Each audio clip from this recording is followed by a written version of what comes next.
Welcome to Hidden History Uncovered, where we dig into the forgotten chapters and hidden stories that shaped our world. Today, we're taking a look at one of the most brutal and darkly astonishing stories in colonial history, King Leopold II's rule over the Congo. It's a tale of unimaginable greed, cruelty, and the exploitation of an entire nation, all orchestrated by one man who would never set foot in the land he claimed as his own. It all starts with King Leopold II of Belgium. In the late 19th century, European powers scrambled for Africa, driven by the promise of wealth, resources, and power. Leopold, however, was different. He didn't just want a piece of Africa. He wanted an entire kingdom he could control personally. And he found his opportunity in the Congo, a vast resource-rich land that was still largely unexplored by Europeans. In 1885, under the guise of civilizing the Congo, Leopold convinced the world to recognize the Congo Free State as his private property. Yes, you heard that right. The Congo, a land 76 times the size of Belgium, became the personal playground of one European king. But civilization had nothing to do with Leopold's plans. Leopold's Congo Free State was not a free state at all.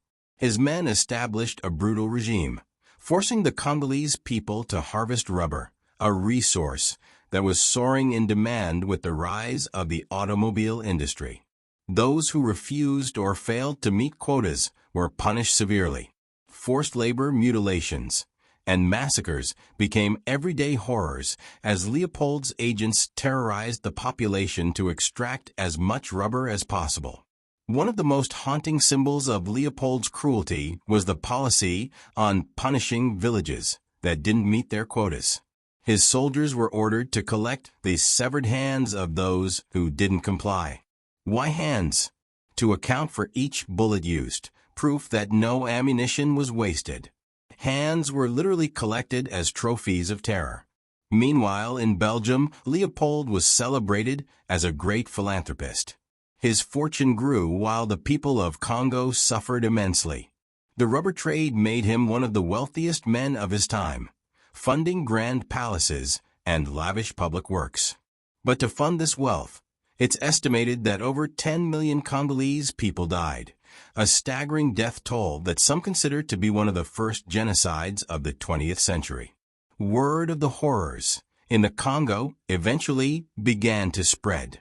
Missionaries, journalists, and former agents, like British diplomat Roger Casement, documented the brutality, risking their lives to bring the truth to light. One of the loudest voices was American journalist E.D. Morel, who exposed Leopold's dark regime to the world.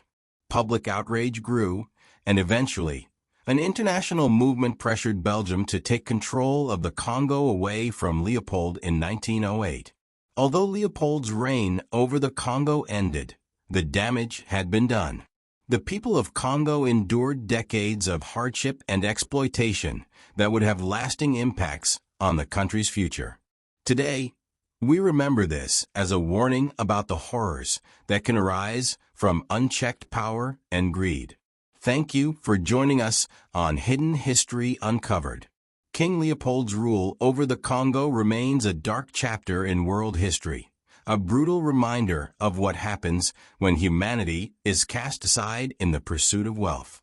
If you enjoyed this video and want to uncover more hidden truths, don't forget to like, subscribe, and hit the bell icon to never miss an episode. Until next time, stay curious and keep questioning.